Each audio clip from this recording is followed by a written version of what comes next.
حضرت سیدنا سلمان فارسی رضی اللہ تعالیٰ عنہ فرماتے ہیں آقا کریم صلی اللہ تعالیٰ علیہ وسلم نے ماہ شعبان کے آخری دن خطبہ ارشاد فرمایا کہ اے لوگو، تمہارے پاس عظمت و برکت والا مہینہ جلوہ گر ہو رہا ہے، وہ مہینہ جس میں ایک رات ایسی بھی ہے جو 1000 مہینوں سے بہتر ہے۔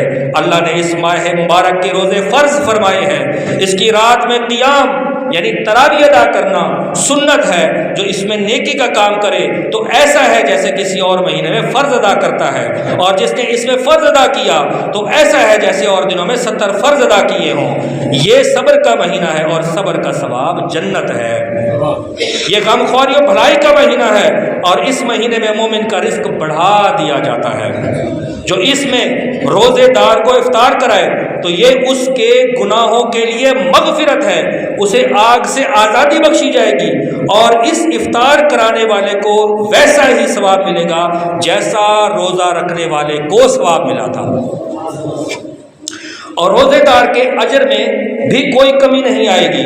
ہم نے عرض کی یا رسول اللہ صلی اللہ تعالیٰ علیہ وآلہ وسلم، ہم میں سے ہر شخص یہ طاقت نہیں رکھتا، یہ استطاعت نہیں رکھتا کہ وہ کسی کو افطار کرا دے، کسی کا روزہ کھلوا دے۔ ارشاد فرمایا کہ اللہ پاک یہ ثواب تو اس شخص کو بھی عطا فرمائے گا جو ایک کھجور، ایک گھونٹ پانی یا دودھ کے ایک گھونٹ سے روزہ افطار کروا دے، اس کو بھی اللہ تعالیٰ یہ اجر، یہ ثواب، یہ مغفرت کا پروانہ عطا فرمائے گا۔ یہ وہ مہینہ ہے کہ جس کا اول یعنی ابتدائی 10 دن رحمت، درمیانی 10 دن مغفرت اور آخری 10 دن جہنم سے آزادی ہے۔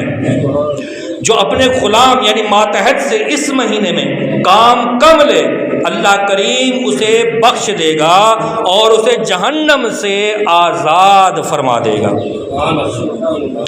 جس نے روزے دار کو پیٹ بھر کر کھلایا، اللہ پاک اس شخص کو میرے حوض سے ایک ایسا گھونٹ پلائے گا کہ جسے پینے کے بعد وہ کبھی بھی پیاسا نہ ہوگا، یہاں تک کہ جنت میں داخل ہو جائے گا۔ اس مہینے میں 4 باتوں کی کثرت کرو، ان میں سے 2 ایسی ہیں جن کے ذریعے تم اپنے رب کریم کو راضی کر لو گے، اور وہ 2 یہ ہیں لا الہ الا اللہ کی گواہی دینا، استغفار کرنا، اور 2 باتیں جن سے تم بے نیاز نہیں ہو سکتے یہ ہیں اللہ پاک سے جنت طلب کرتے رہنا، جہنم سے پناہ طلب کرتے رہنا۔ ان 2 باتوں سے ہم بھی بے نیاز نہیں ہو سکتے۔ اور یہ تھا خطبہ جو آقا کریم صلی اللہ تعالیٰ علیہ وسلم نے کم الفاظ میں اور کم وقت میں جنت کے طلبگاروں کو جنت کا راستہ بتا دیا۔